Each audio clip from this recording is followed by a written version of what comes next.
नमस्कार। Drawn and redrawn the making of India's internal boundaries इस podcast की नई 6वीं मालिका में आपका स्वागत है। ये पॉडकास्ट इंडिया स्टेट स्टोरीज प्रकल्प का एक हिस्सा है जो पिछले 150 वर्षों में भारत की आंतरिक, राजनीतिक और प्रशासनिक सीमाओं में आए बदलावों का अध्ययन करता है। यह प्रकल्प पुणे स्थित फ्लेम विश्वविद्यालय के centre for legislative education and research के सहयोग से संचालित किया जाता है। इस नए सीजन में हम भारत के हर एक मौजूदा राज्य और केंद्र शासित प्रदेशों के बनने का रोचक इतिहास और कथाओं की यात्रा पर निकलते हैं, जिसमें हम उन महत्वपूर्ण घटनाओं, प्रभावशाली व्यक्तित्वों और सामाजिक बदलावों का अन्वेषण करेंगे जिन्होंने इस उपमहाद्वीप को आकार दिया है। 32वें एपिसोड में आइए उत्तराखंड राज्य के निर्माण के पीछे के आकर्षक इतिहास पर नजर डालें। यह एपिसोड इंडिया स्टेट स्टोरीज पर इसके संबंधित लेख से लिया गया है और इसे गूगल नोटबुक LM का उपयोग करके बनाया गया है। इस लेख को पढ़ने के लिए लिंक शो नोट्स में पा सकते हैं।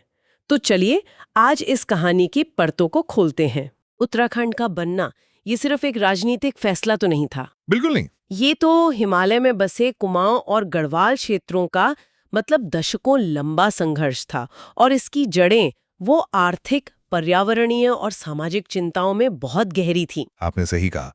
ये कहानी एक अनोखे पहाड़ी इलाके की है जिसे पहले औपनिवेशिक और फिर आजाद भारत की सरकारों ने भी एक तरह से हाशिए पर ही रखा।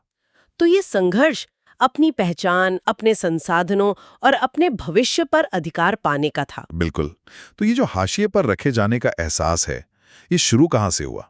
लगता है इसके लिए हमें थोड़ा पीछे जाना होगा, ब्रिटिश राज के दौर में। हाँ, इसकी शुरुआत असल में वहीं से होती है। अंग्रेजों ने कुमाऊं और गढ़वाल के जंगलों को एक व्यावसायिक चीज की तरह देखा, उनका शोषण करना शुरू किया। अच्छा। जंगलों के बहुत बड़े बड़े हिस्सों को आरक्षित वन या रिजर्व फॉरेस्ट्स में बदल दिया गया। आरक्षित वन सुनने में तो लगता है जैसे जंगलों को बचाया जा रहा है, पर इसका असली मतलब तो ये हुआ कि आम लोगों का वहां आना जाना ही बंद कर दिया गया। आपने बिल्कुल सही नस पकड़ी है। इसका असर बहुत गहरा था। ये सिर्फ पेड़ों का मामला नहीं था, इसने तो स्थानीय किसानों और कारीगरों की, आप कह सकते हैं, आजीविका को ही पूरी तरह से नष्ट कर दिया। मतलब कैसे? सोचिए, जो पारंपरिक काम थे जैसे जलाऊ लकड़ी खट्टा करना, मवेशी चराना या औषधीय जड़ी बूटियां लाना, जो उनकी रोजमर्रा की जिंदगी का हिस्सा था, हाँ। वो सब नए वन कानूनों के तहत एकदम से अवैध हो गया और नतीजा, कानून तोड़ने वालों पर भारी जुर्माना लगाया गया, जिससे लोगों और प्रशासन के बीच एक टकराव की स्थिति पैदा हो गई। समझ गए। मतलब अपने ही घर में बेगाना कर दिए जाने जैसा एहसास। तो ये जो आर्थिक और सामाजिक दबाव था, ये धीरे धीरे एक राजनीतिक मांग में कैसे बदला? देखिए, ये गुस्सा धीरे धीरे पनप रहा था और फिर 1946 में हल्द्वानी में एक बहुत ही महत्वपूर्ण बैठक हुई। 1946 में मतलब आजादी से ठीक पहले? जी हाँ, ठीक पहले। उस बैठक में बद्री दत्त पांडे और पूरण चंद तिवारी जैसे उस वक्त के बड़े नेता थे। अच्छा। और उन्होंने पहली बार खुलकर ये मांग रखी कि इन पहाड़ी क्षेत्रों के लिए एक अलग प्रशासनिक इकाई बनाई जाए ताकि शासन उनकी जरूरतों के हिसाब से हो। यहाँ एक दिलचस्प बात यह है कि उत्तराखंड की मांग भारत के दूसरे राज्यों की मांगों से थोड़ी अलग थी, है ना? बहुत अलग थी।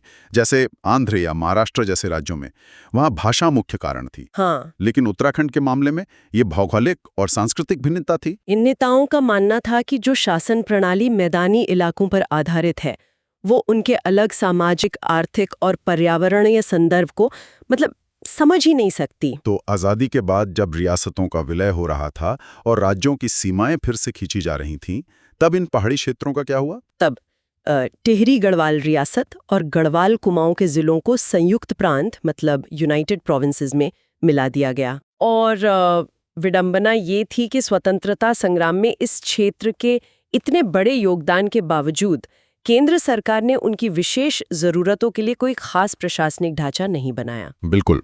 और जब राज्य पुनर्गठन आयोग स्टेट्स रीऑर्गेनाइजेशन कमीशन का गठन हुआ, तो इस क्षेत्र की उम्मीदों को एक और झटका लगा।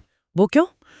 क्योंकि आयोग ने राज्यों के गठन के लिए भाषा को मुख्य आधार बनाया। और उत्तराखंड की मांग तो भूगोल, बुनियादी ढांचे की कमी और लगातार उपेक्षा पर आधारित थी। सही बात है। और आयोग ने इन बातों को पर्याप्त महत्व नहीं दिया। इस नजरअंदाजी ने, आप कह सकती हैं, अलगाव की भावना को और भी ज्यादा गहरा कर दिया। तो यहाँ से कहानी एक बहुत ही दिलचस्प मोड़ लेती है। 1960 और 70 के दशक में इस आंदोलन को एक नई ऊर्जा मिली। हाँ, ये वो दौर था जब प्राकृतिक संसाधनों को बचाने, पहाड़ी क्षेत्रों के हाशिएपन और स्थानीय समुदायों के अधिकारों को लेकर क्षेत्रीय राजनीतिक दलों का उदय हुआ। और चिपको आंदोलन का भी जिक्र आता है। बिल्कुल, ये आंदोलन गढ़वाल क्षेत्र से ही उभरा और इसने पहाड़ी पारिस्थितिकी तंत्र की जो नाजुकता है उसे दुनिया के सामने रखा। तो क्या चिपको आंदोलन सीधे तौर पर राज्य बनाने का आंदोलन था या इसका कुछ और असर हुआ? देखिए, चिपको सीधे तौर पर राज्य बनाने का आंदोलन नहीं था, लेकिन इसकी भूमिका वो बहुत महत्वपूर्ण थी। इस आंदोलन ने लोगों को ये महसूस कराया कि अपने पर्यावरण और संसाधनों की रक्षा के लिए स्वयं शासन कितना जरूरी है। अच्छा, इसने राजनीतिक चेतना जगाने में एक उत्प्रेरक का काम किया। तो अब ये आंदोलन मुख्यधारा की राजनीति में कैसे शामिल हुआ? 1970 के दशक के अंत में जब जनता पार्टी का उदय हुआ तो थोड़ी उम्मीदें जगी, हालांकि कोई ठोस बदलाव नहीं हुआ। और फिर 1979 में उत्तराखंड क्रांति दल यानी यूकेडी का गठन हुआ, जिसका एकमात्र एजेंडा था एक अलग राज्य का निर्माण। उत्तराखंड संघर्ष वाहिनी यूएसवी भी बनी। और फिर भारतीय जनता पार्टी की भी भूमिका आती है। और ये उत्तरांचल बनाम उत्तराखंड नाम का विवाद, ये क्या था? हाँ, ये एक बड़ा मुद्दा बना। देखिए, उत्तराखंड नाम लोक परंपराओं से जुड़ा एक क्षेत्रीय नाम था, लोगों की पहचान से जुड़ा हुआ। बिल्कुल। और उत्तरांचल वो राजनीतिक रूप से ज्यादा तटस्थ और सामान्य सा लगने वाला नाम था। लेकिन राज्य के समर्थकों ने बड़े लक्ष्य को पाने के लिए ये समझौता स्वीकार कर लिया। तो वो आखिरी चिंगारी क्या थी जिसने इस संघर्ष को मंजिल तक पहुंचाया? वो चिंगारी थी 1994 का ओबीसी आरक्षण नीति विवाद। उस समय उत्तर प्रदेश की सपा बसपा सरकार ने सरकारी नौकरियों और शिक्षण संस्थानों में ये नीति लागू की। इसका विरोध क्यों हुआ? क्योंकि पहाड़ी आबादी का सिर्फ 2% हिस्सा ही आधिकारिक तौर पर ओबीसी के रूप में वर्गीकृत था, तो उन्हें लगा कि इस नीति से वे और भी हाशिए पर चले जाएंगे। और इसके बाद जो हुआ उसने सब कुछ बदल दिया। सब कुछ। बड़े पैमाने पर विरोध प्रदर्शन हुए और सरकार की प्रतिक्रिया बहुत कठोर थी। पुलिस फायरिंग हुई, हिरासत में मौतें हुई।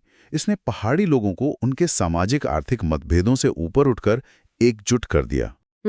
इस घटना ने जरूर एक निर्णायक माहौल बना दिया होगा। हाँ, इसी दबाव में कौशिक समिति बनी, जिसने गढ़वाल और कुमाऊं के 8 पहाड़ी जिलों को मिलाकर उत्तराखंड राज्य बनाने की सिफारिश की और राजधानी के लिए गैरसैंण का नाम सुझाया। और फिर केंद्र में बीजेपी के नेतृत्व वाली एनडीए सरकार सत्ता में आ गई। जी, और उन्होंने इस प्रक्रिया को तेजी दी।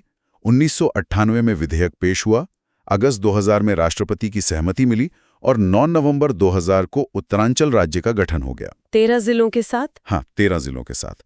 और पहले मुख्यमंत्री बने देहरादून के भाजपा नेता नित्यानंद स्वामी। तो राज्य बन गया। क्या इसका मतलब ये है कि संघर्ष खत्म हो गया? नहीं, संघर्ष खत्म नहीं हुआ। राज्य बनते ही असंतोष पैदा हो गया। पहला मुख्यमंत्री पहाड़ी क्षेत्र से नहीं बल्कि देहरादून से था, जो एक मैदानी इलाका है। और राजधानी का मुद्दा? वो सबसे बड़ा मुद्दा था। सिफारिश के बावजूद गैरसैंण को नहीं बल्कि अस्थायी रूप से देहरादून को राजधानी बनाया गया। और ये अस्थायी राजधानी आज भी है।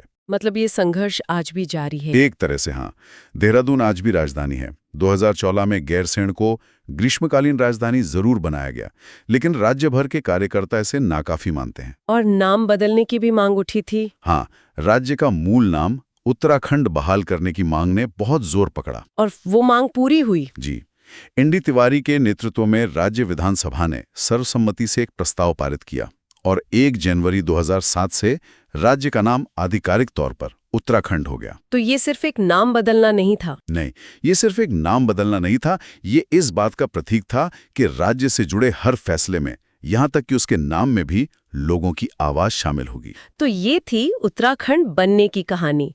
ब्रिटिश वन नीतियों से शुरू होकर दशकों तक चले एक ऐसे संघर्ष की जिसे आर्थिक जरूरतों, पर्यावरण की चिंता और एक अलग सांस्कृतिक पहचान ने हवा दी। बिल्कुल। और उत्तराखंड की कहानी हमें दिखाती है कि भारत में राज्यों का गठन सिर्फ भाषा के आधार पर नहीं हुआ है। ये भूगोल, पहचान और अपने संसाधनों तथा भविष्य पर नियंत्रण की मांग का भी नतीजा है। आपने बिल्कुल सही कहा। और इस कहानी का अंत सोचते हुए मेरे मन में एक सवाल आता है। उत्तराखंड आंदोलन का जो मूल आधार था वो पहाड़ और मैदान का विभाजन था और राजधानी के रूप में पहाड़ों के बीच बसे गैर सैन्य की इच्छा इसी पहाड़ी पहचान का प्रतीक थी। आज जब देहरादून, जो एक मैदानी शहर है, मुख्य राजधानी बना हुआ है, तो ये सोचने वाली बात है, क्या वो भौगोलिक और मनोवैज्ञानिक दूरी जिसने इस आंदोलन को जन्म दिया, सच में समाप्त हो गई है?